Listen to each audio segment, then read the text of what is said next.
Hoy 19, mañana 20, mañana la radio hace su fiesta, estamos todos invitados, pero ¿cómo olvidar lo que ocurrió 19 y 20 de diciembre de 2001?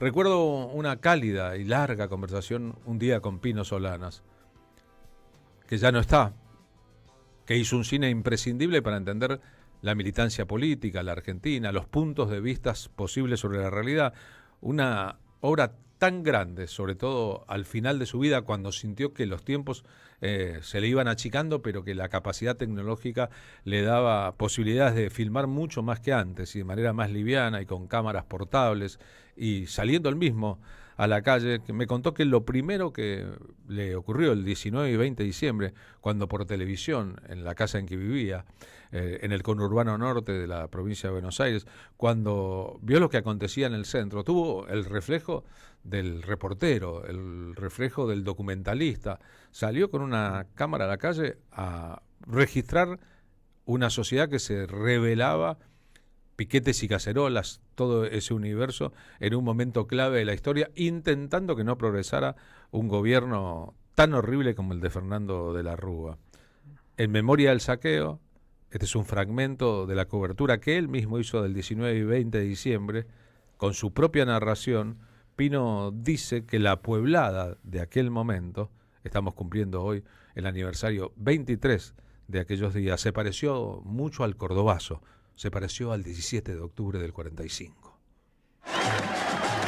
Menem y de la Rúa tampoco pudieron imponer la salida represiva, ni acallar las marchas del silencio ante los crímenes mafiosos y el gatillo fácil,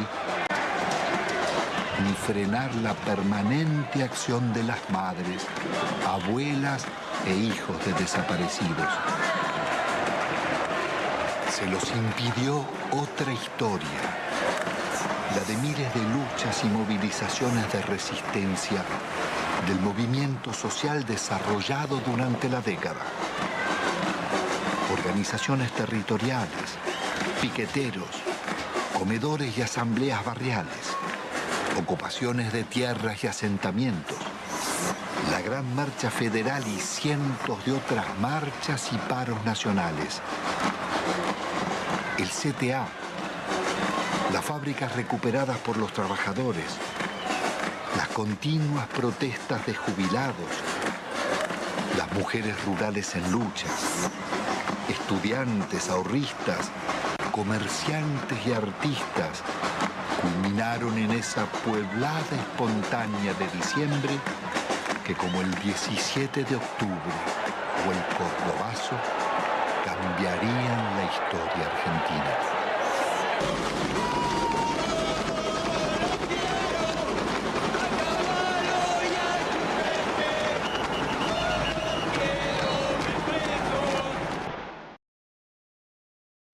No era una situación que no estuviera insinuada por la realidad preexistente. Desde la renuncia el año anterior de Chacho Álvarez a la vicepresidencia de la Nación por el famoso caso de la corrupción en el Senado, por la ley Banelco, por aquel intento de aquel gobierno de reducir desde el Estado lo que cobraban los jubilados, el presupuesto universitario, todo ese sainete que ya conocemos y es repetido. La idea de que se venía un estallido social flotaba en el viento como flota ahora. Pero escucharon la enumeración de Pino de todos los elementos que se combinaron para que se produjera. Empieza por la lucha de madres y abuelas, por las denuncias de lo que estaba pasando, de aquellas que nunca se quedaron calladas. Ni se quedan calladas hoy, ni se quedarán calladas mañana. Pero además un montón de organizaciones de abajo, una serie de elementos que fueron sumándose. Y es posible que un gremialismo menos aburguesado que el que hoy campea, a menos en primera instancia. Pero claro, la sociedad argentina venía de la decepción de los últimos años del alfonsinismo, del 87 en adelante. Después de la obediencia debida, el punto final, la hiperinflación, la decisión de Angelós como candidato a presidente. La sociedad venía, además de eso, de los 10 años de gobierno de Carlos Menem. La sociedad venía, además de haber confiado en que la alianza Fernando de la Rúa y Checho Álvarez en la fórmula presidencial eran una solución a la problemática preexistente, y ese gobierno terminó llamando a Domingo Cavallo de ministro de Economía. Es decir, la misma figura simbólica de la etapa anterior en la economía. Es decir, otra vez el Fondo Monetario Internacional digitando los destinos económicos de la Argentina. Si pensamos, ¿cómo pensábamos entonces? Nos encontramos con la certeza de muchos jóvenes de que la mejor salida del país es Ezeiza. El desprestigio absoluto de la figura presidencial. La corrupción estatal incorporada a la agenda de lo posible. El desaliento y el hambre de millones de personas. La bronca y la impotencia de otras tantas. Y las medidas extremas, esa metida de mano en el bolsillo de la clase media que significó el corralito y después la no devolución de los depósitos. Y no es que no hubiese pasado antes, es que las burbujas económicas tarde o temprano estallan, y ya sabemos en la Argentina cómo estallan. Es posible que la derecha argentina haya aprendido de todas estas instancias diferentes y haya concretado su propia evolución. No es evolución en las ideas madres, sino en los modos de plantearlas en la sociedad, de elegir sus candidatos y de tratar de llevar adelante el conflicto social sin que se produzcan los estallidos. Aquel presidente zombie, Fernando de la Rúa, en cadena nacional declara el estado de sitio. Cree que le puede ofrecer una cogobernabilidad al peronismo de entonces. Cree que lo que no hizo hasta el momento, que es ser racional, podrá imperar sobre esa situación, terminará ordenando o siendo responsable de una represión de Estado que concluirá con asesinatos de docenas y docenas de personas en la capital federal y en la provincia de Santa Fe, tiñendo de luto completo la historia argentina. Así como enfrenté los problemas económicos, así como dispuse medidas de emergencia para asistir a los más necesitados, decidí poner límite a los violentos que se aprovechan de las penurias ajenas. Por eso, y según las atribuciones que la Constitución Nacional me confiere como presidente de la Nación, he declarado el estado de sitio en todo el territorio nacional.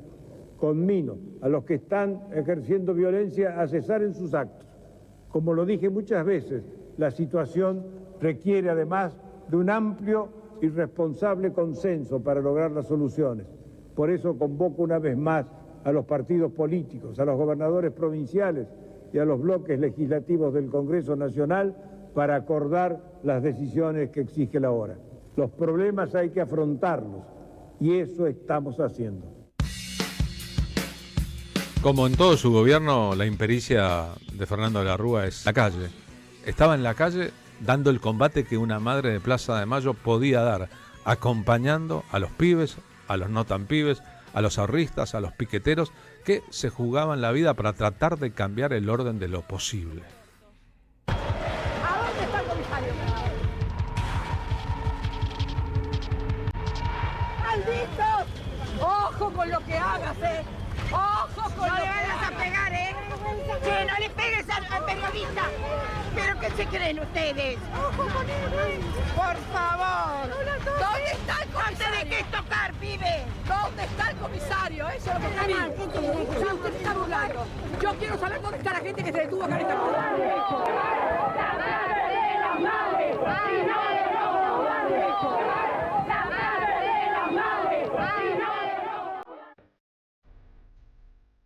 Estar donde se debe estar.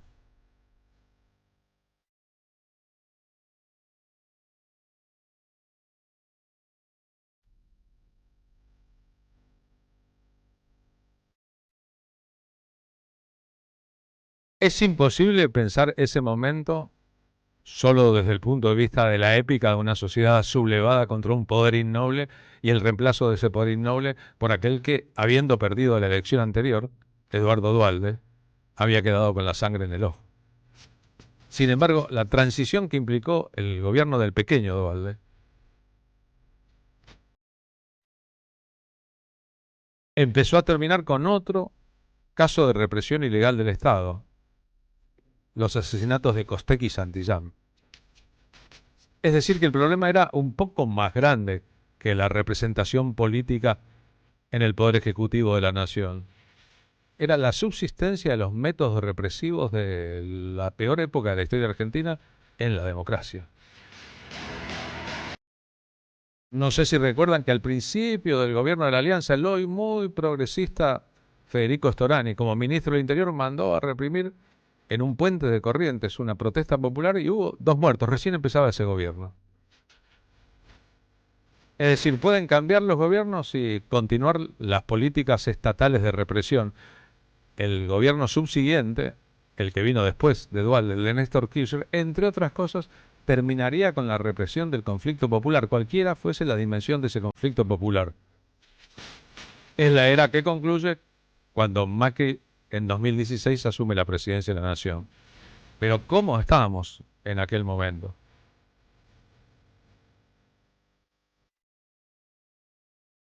Y no se puede edulcorar el pasado, porque cuando hablamos de este momento hablamos también del asesinato de 39 personas, muchas de ellas en la provincia de Santa Fe, donde gobernaba Carlos Reutemann, al que después Duhalde le elegiría como primer candidato a presidente cuando tuvo que irse tras Costec y Santillán. El mundo es complejo. Argentina a veces nos deja pensando.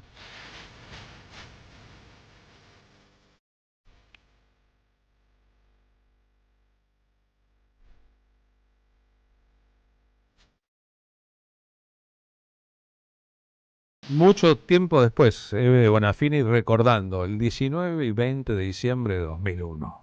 Fueron días muy tumultuosos. Los compañeros me llevaron casi a UPA hasta adelante de todo, y ahí cuando ya estábamos llegando casi a las vallas de la Casa de Gobierno, nos empezaron a tirar gases. Entonces un pibe mojó la camiseta y me la puso en la cara para que no me ahogara. Salimos corriendo, nos escondimos en una obra de construcción primero y después vinimos hasta el Congreso. Ya había un hombre medio muerto ahí en una escalinata. A las madres nos hicieron subir a las escalinatas del Congreso junto con un montón de gente. Todo era trágico, tremendo, golpes, palos, gases, de todo.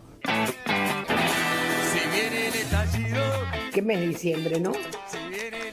Trágico, siempre un mes de la muerte. Parece que desde que murió Cristo o resucitó, no sé cómo es la historia, andamos alrededor de eso. 19 y 20. Cuando de la Rúa decreta el estado de sitio, las madres hacemos un comunicado y decidimos ir a la plaza para que el pueblo entero lo firme, que no queríamos estado de sitio, que queríamos lo que estaba pidiendo el pueblo. Preparamos para irnos una mesa, un megáfono, 200 cartas para que la gente las llevara a firmar por todos lados. Íbamos a salir a las 11 de la mañana. Pongo la televisión, estábamos con Bebe con Borota, y veo cómo se llevan a una piba vestida de rojo, que la agarran del cuello, y la arrastran, y se la llevan, no la vimos más. Digo, che, vamos ahora porque están llevando a los chicos. Vámonos con vos. Entonces me fui con Beba. Y ustedes vengan después con la mesa, bueno, las madres casi enseguida, pero fuimos como media hora antes nosotras. Y tuvimos que pelear muchísimo con la policía. Se ve ahí cuando yo discuto con la policía, lo grito, quiero ver a la piba, ¿dónde está? ¿A dónde te la llevaste? Porque yo veía que era el mismo policía que se la había llevado, pero es inútil. Y nos fuimos agrupando las madres tomadas del brazo para que nos llevaran de a una, y nada, y golpes, y llevaban más pibes y más balas y más. Era muy duro. Y nosotros nos quedamos en la plaza y ahí fue el ataque. Ese ataque brutal de los caballos por un lado y la policía por el otro, a pegarnos, a golpearnos. Nos golpearon muy duramente. Nosotros corrimos como pudimos. Nos salvó la gente que tenía un camioncito de la radio y fuimos al hospital, pero ya estaba todo tan organizado, o sea que ya estaba organizado por De la Rúa, por todos ellos, que no dieran certificado de que la policía nos pegaba, de que la policía nos había herido a las madres. Y a la tarde volvimos a la plaza, hicimos la marcha como correspondía del jueves, un grupo pequeño, marchamos. Lo más terrible de todo, que son imágenes que no me puedo sacar de la cabeza, son los pibes muertos. Los pibes que iban muriendo en la plaza, golpeados, baleados, con tanta injusticia, pibes que lo único que estábamos haciendo todos era reclamar. Y acá en esta cajita tengo 4 casquillos de bala, que me los trajeron unos motoqueros o motociclistas. Y cuando uno los tiene, parecen rueditas inofensivas. Y unos son 4 que casi seguro que mataron a alguien. Huyeron de gravedad. Nunca sabremos cuántos murieron. Se habló de 50 y tantos, terminaron con 34, 19 y 20 de diciembre. Un día trágico para recordar. Ahí también se decía que se defendían los derechos humanos. También nos dijeron que de la Rúa era la democracia. ¿A qué le llaman democracia? ¿A qué le llaman pueblo libre? ¿A qué le llaman justicia? Fernando de la Rúa murió sin haber sido condenado por los crímenes de Estado bajo su gobierno y con su responsabilidad.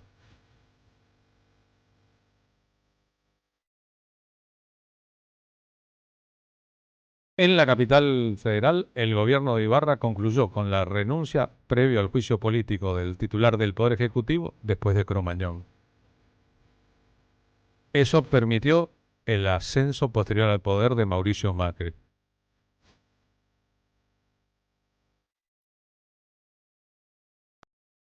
Mañana 20 de diciembre hablaremos de las víctimas del estallido del 19 y del 20. Ya el 19 estaba muerto en Rosario Pocho Leprati. Paren las represiones, no tiren más, aquí solo hay pibes con hambre, dijo antes de que lo mataran. Pero en ese caso los responsables están condenados y cumplen condenas.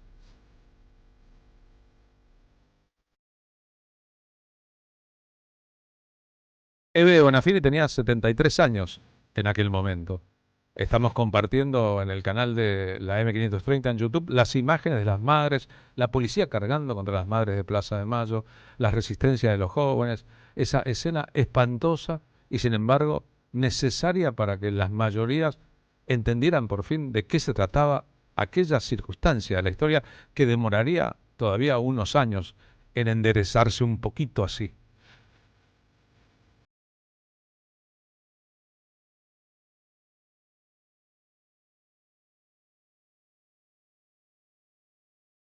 Así que nuestro paseo impresionista por aquel día, por aquellos días, es una parte de la realidad. La realidad es mucho más compleja que la posibilidad de contarla por radio. Nuestro homenaje a los que lucharon, el perpetuo respeto a los que cayeron y el repudio más absoluto a aquellos que, en nombre de la democracia, como ocurre hoy, reprimen, matan y asesinan, a veces simbólicamente y a veces concretamente.